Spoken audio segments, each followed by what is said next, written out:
யோவான் 3:3 ஒருவன் மறுபடியும் பிறவாவிட்டால்.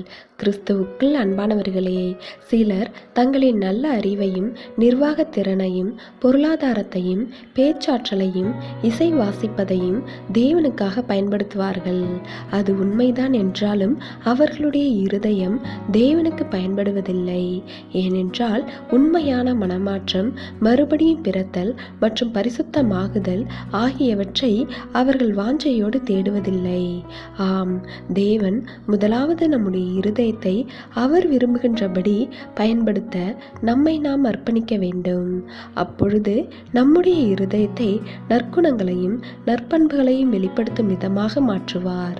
இருதயம் நற்குணங்களாகிய கனிகளை அதிகமாக கொடுக்கும் போது கர்த்தர் மகிமைப்படுவார். அவர் கனப்படுத்தப்படும் போது அந்த இருதயம் சமாதானத்தாலும் சந்தோஷத்தாலும் நல்ல தெளிவினாலும் திருப்தி அடையும்படி செய்வார்.